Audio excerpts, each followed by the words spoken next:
ايشان ولد عنده 8 سنين ومعروف بزاف بالخيال الواسع ديالو، ولكن صحابو معروف عندهم باللي مشاغب، كيسقط في المواد كاملين وهو اضعف تلميذ في القسم. هذا العام هو الثاني ديالو في القسم الثالث، ومن خلال النقط ديالو باين غادي يعاود نفس القسم مره اخرى. على عكس ايشان خوه الكبير يوهان هو تلميذ مثالي، ملي ما كتكونش عنده القرايه كيلعب التنس، ودابا كيوجد لواحد البطوله كاينه بين الولايات في الهند. وايشان ديما كيدخل في المشاكل مع ولاد الحومه اللي كيتنمروا عليه. واحد النهار مامات واحد الولد جات كتشكى من التصرفات ديال ايشان الاب ديالو ناند كيشور. اضطر الاب انه يعتذر ليها هي وولدها، وكان حشمان بزاف. من بعد ما مشاو دفع ايشان الارض باش يأدبو، مع ان ناند كيشور كيبغي ولادو كيتعامل مع ايشان قاصح، كيظن ان السبب ديال علاش ما كيجيبش النقط مزيانين وما كيقدرش يدير حوايج بساط هو الكسل ديالو. النهار اللي من بعد في المدرسه الاستاذه ديال لونجلي طلبات من ايشان يقرا واحد السطر من الكتاب، حاول مزيان ولكن بالسيف باش قدر ينطق كلمه. هو كيعاني باش يفهم الحروف، ولكن الاساتذه كيسحب ليهم كيديرها بالعاني. ملي الاستاذه بزات عليه باش يقرا بدا غير كيخربق وكيقول كلمات بلا معنى، هادشي اللي خلاها طردو من القسم. هذه ماشي اول مره كيتعاقب فيها ايشان، بالعكس كيقضي اغلب الوقت ديالو برا القسم حيت الاساتذه كيشوفوه كعائق التلاميذ الاخرين.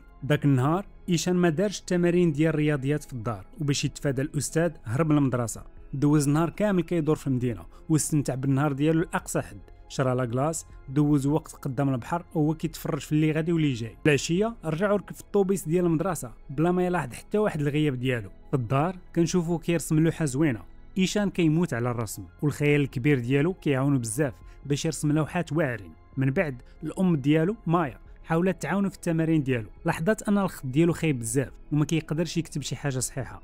هي سحب ليها كيدير هادشي بالعاني وباللي هو غير كسول، هادشي اللي خلاها تعصب عليه بحال الناس الاخرين. النهار اللي من بعد ايشان خاص يجيب للاستاذ ديالو ورقه الغياب اللي خاصها تكون مسينيه من عند والديه. كان خايف وبدا كيرغب من خوه الكبير يوهان يسنيها ليه. يوهان خلاه يعطيه وعد باللي ما غاديش يهرب من المدرسه مره اخرى قبل ما يسني ليه الورقه. ايشان عطى الورقه للاستاذه وما شكاتش فيها، باش يخليها تيق بدا كيكح باش يبين بلي راه بصح كان مريض. داك النهار استاذ الرياضيات عطى للتلاميذ امتحان على غفله. ايشان خدا الورقه ولكن الحروف والارقام كانوا كيبانوا ليه بحال كيدوروا قدام عينيه. السؤال الاول هو كان 3 مضروبه في 9 شحال كتساوي. في الخيال ديالو تخيل الكوكب الثالث الارض والكوكب التاسع بلوتو كيتقاتلوا مع بعضياتهم. تخيل ان الارض غلبات بلوتو وقال في راسو بلي الجواب هو 3. خلى باقي الاسئله خاويين وعطى الورقه للاستاذ. ملي سولوه صحابو قال لهم بكل ثقه انه جاوب مزيان في الامتحان. النهار اللي من بعد ناند كيشور رجع من بعد ما كان مسافر في الخدمه ديالو. ايشان كان فرحان بزاف حيت باباه رجع وعطاه تعنيقه كبيره، ولكن في الفطور ناند كيشور لقى ورقه الغياب اللي مزوره من النهار اللي من قبل. من بعد ما بحث في الموضوع عرف ان ايشان هرب من المدرسه وبقى كيدور في الشارع بوحده. النهار اخر الوالدين مشاو للمدرسه باش يتلاقاو مع المدير والاساتذه اللي كانوا تشكاو من التصرفات ديال ايشان في القسم، وعاودوا لوالديه حتى على الامتحان الرياضيات والنتيجه ديالو. المدير قال ان ايشان تلميذ خاص وخاصو يتسجل في مدرسه الاطفال ذوي الاحتياجات الخاصه. ناند كيشور تصدم من الفكره ديال ان ولده ممكن يكون معاق. الوالدين بجوج كانوا مشطونين بزاف على المستقبل ديال ولدهم وقرروا يصيفطوه للداخليه. ايشان ما عجبوش الحال وكان رافض الفكره تماما. ايشان بدا كيغوت وكيبكي، كيزاوقهم باش يخليوه في الدار، واخا الوالدين حتى هما ما باغيينش يتفرقوا عليه داروا داكشي اللي بان ليهم غينفع ايشان. هذيك الليله ايشان حلم راسو تالف على ماما وسط الزحام وفاق كيغوت. ملي الام ديالو حاولت تهدنو وعده باش يقرا مزيان الا خلاوه يبقى في الدار معاهم. الام ديالو مايا بقى فيها الحال بزاف، ولكن ناند كيشور كان مصر على القرار ديالو. النهار الرحيل وصل وداو للمدرسه الداخليه اللي كاينه في واحد الدوار. خاصو يبقى ينعس مع ولاد اخرين في بيت واحد، وغادي يكون مسموح ليه يشوف عائلته غير مره في الشهر. بالنسبه للولد عنده 8 سنين وما عمرو بعد على دارهم، هادشي بحال شي حلمه خايبه. مدير الداخليه استقبلو وقال لي ان التصرفات القديمه ما غاديش يكونوا مقبولين تما. من بعد ما ضربوا دويره في الداخليه العائله مشات بحالها وكان بقى فيهم الحال. ايشان بقى كيشوف الطوموبيل ديالهم كتبعد وعينيه عامرين بالدموع، وبقى كيشوف فيها حتى ما بقاش كتبان ليه. ملي طاح الظلمه ايشان كان مازال كيتمشى وسط الداخليه وهو كيبكي، ما بغى يهضر مع حتى واحد، وبالسيف باش كلا شي حاجه في العشاء. في الليل ما قدرش ينعس، مشى للطواليت وبدا كيبكي بشويه باش ما يسمعوه حتى حد. توحش الام ديالو. في هذا الوقت مايا وصلت للدار وبقات كتشوف وكتقلب حوايج ايشان. لقات واحد الكتاب صغير ديال الرسم، ملي كتقلب الصفحات كيبين ايشان كيبعد على عائلته، هادشي حطم القلب ديالها وخلاها تفهم قداش الولد كان خايف يبعد عليهم. في الداخليه ايشان كيلقى صعوبه يدير ابسط الحوايج بحال انه يحزم السيور ديال الصباط ولا يصوب الكرافطه ديالو. في النهار الاول الاستاذ ديال اللغه الهنديه سميتو تيواري خلاه يجلس في الطبله الاولى مع التلميذ الاول في القسم سميتو راجان. الاساتذه دغيا عرفوا ان ايشان ماشي بحال التلاميذ الاخرين، ما كيركزش مع الدرس، والاستاذ ديال التربيه التشكيليه كيضربو. ما تبدل فيه والو من داكشي اللي كان كيدير في المدرسه القديمه، بقى كما هو، ديما كيطردوه برا القسم كعقوبه، وحتى الانشطه ديال القسم ما كيخليوش يشارك فيها حيت كيقولوا انه غير كيرونهم. مع الوقت وصل لدرجه احباط كبيره وقطع الكتوبه ديالو ورماهم في الزبل، ما بقاش كيحاول انه يكون حسن ودخل في دوامه ديال الاكتئاب وكره راسو مسكين. ملي جاو والديه يزوروه شهر من بعد صد على راسو في البيت وبدا كيبكي بزاف. كانت هذه اول مره من اخر مره شافهم فيها. ملي بززوا عليه حل الباب خرج كيجري وبدا كيدور على الملعب ديال الباسكيت حيت كان مقلق منهم. العائله قررت تاخذ اللوطيل باش يبدل الجو شويه. خوه الكبير يوهان عطاه واحد الكادو اللي كان صندوق ديال ادوات الرسم، ولكن ما كانش عارف ان ايشان حبس الابداع ديالو وما بقاش كيرسم اصلا. الغد ليه العائله ودعاتو وخلاوه بوحده مره اخرى. من بعد ايشان وصل لاقصى مستوى ديال الاكتئاب، وقف في السطح ديال المدرسه كيشوف لتحت وكيخمم كيفاش غادي يكون الشعور الى نقص من تما. صاحبه الوحيد راجان قطع الافكار ديالو وعاود ليه على الاستاذ الجديد ديال الرسم. ايشان ما عطاش اهميه للموضوع حيت ما عمر شي استاذ معاونو، ولكن التلاميذ تفاجئوا ملي دخل الاستاذ الجديد سميتو رام. كان لابس بحال الموريج، غنى لهم اغنيه، عزف على الناي، خلاهم يشطحوا وخلاهم يتمتعوا بالحصه. على عكس باقي الاساتذه ايشان القديم كان غادي يبغي هذا الجو، ولكن ايشان ديال دابا ما شارك معاهم في حتى حاجه. في اول تمرين رام طلب من التلاميذ يرسموا ولا يصبغوا اي حاجه بغاو، بغى يشوف الابداع ديالهم باش يعرف منين يبدا معاهم. التلاميذ بداو كيرسموا حوايج مختلفه، ولكن ايشان ما قاش الورقه ديالو. رام في الاول كان كيتسحب ليه انه كياخذ الوقت باش يفكر، ولكن حتى ملي صلات الحصه الورقه بقات خاويه. قام سولو واش هو بخير وياك ما عنده شي مشكل، ولكن ايشان ما جاوبوش. بالليل مايا عيطات باش تهضر مع ايشان، ولكن هو بقى داير التليفون على ودنو وما كيقول والو. قالوا ليه انهم خاصهم ياجلوا الزياره الجايه بواحد السيمانه بسبب البطوله ديال التنس ديال يوهان. بالنسبه لايشان هادشي اكد ليه ان عائلته ما كيهتموش به. نزلت دمعه وحده ومشى بلا ما يهضر. في النهار اللي من بعد رام شاف ايشان واقف برا القسم كعقوبه. جاه الفضول وسول راجان عليه. راجان قال لي ان ايشان عنده صعوبه يفهم ويقرا الحروف واخا يعيا ما يحاول. رام كيخدم في مدرسه ديال الاولاد اللي عندهم احتياجات خاصه وعنده قدره باش يميز الاولاد اللي عندهم موهبه. باش يعرف اكثر على ايشان قلب في الدفاتر القديمه ديالو ولقى نفس الاخطاء كتعاود. حتى ملي ما يكونش كيقري التلاميذ ما قدرش يحيد ايشان من بالو، حيت حتى هو كان عنده نفس المشكل ملي كان صغير، وهذا الشيء خلاه يحس بالتعاطف معاه. اسابيع من بعد رام فهم المشكله الحقيقيه ديال ايشان وسافر للمدينه ديالو باش يتلاقى مع والديه. رحبوا به وخلاوه يشوف الغرفه ديال ايشان. رام تفاجئ ملي عرف بلي ايشان كان كيرسم، بقى فيه الحال بزاف حيت الولد فقد الشغف ديالو بسبب الضغط اللي كاين عليه. ناندي كيشور بدا كينقص من القيمه ديال ولده وكيقول عليه بلي هو كسول وما كيبغيش يقرا. رام رد عليه ووراه الاخطاء اللي كيعاود ايشان.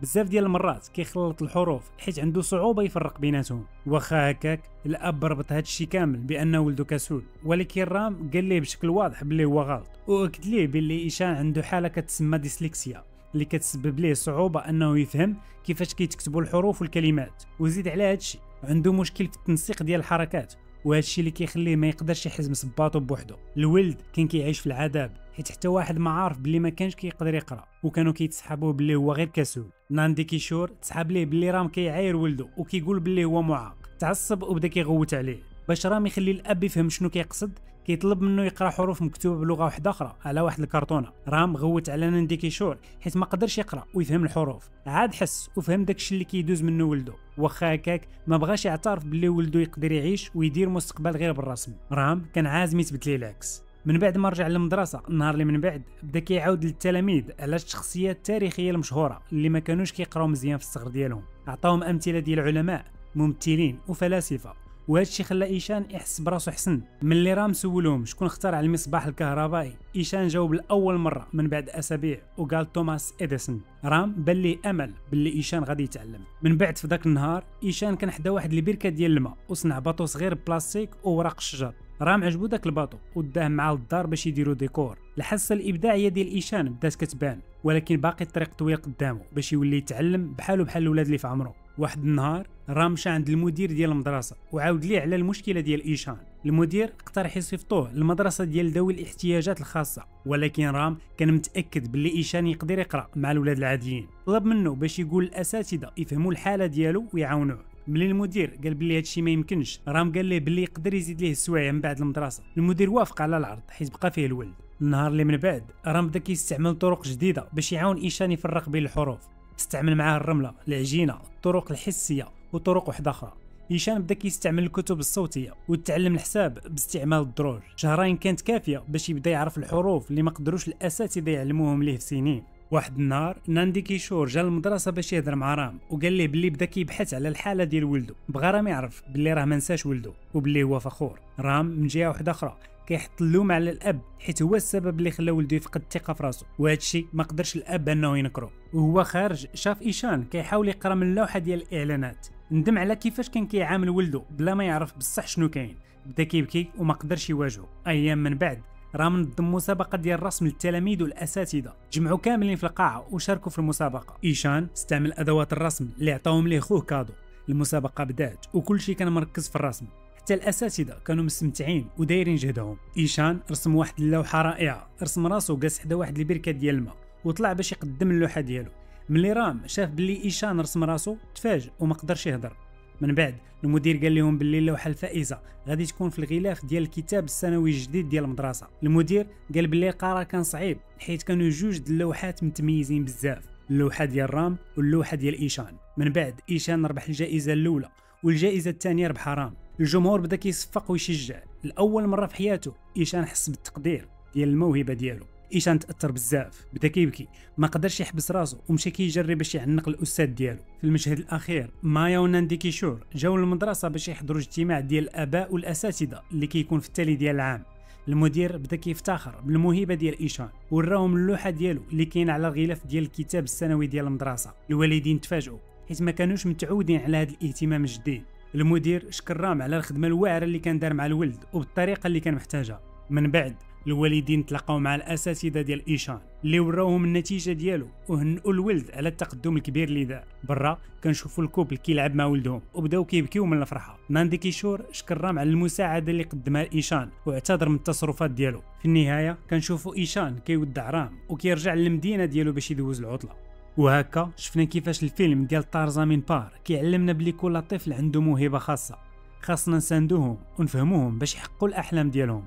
النجاح ماشي غير في المدرسه ولكن حتى في الابداع والثقه في النفس. ما تنساوش ديروا لايك وبارطاجيو الفيديو وخليو لينا الراي ديالكم في لي كومونتير. شكرا بزاف ونتشافوا في الفيديو الجاي.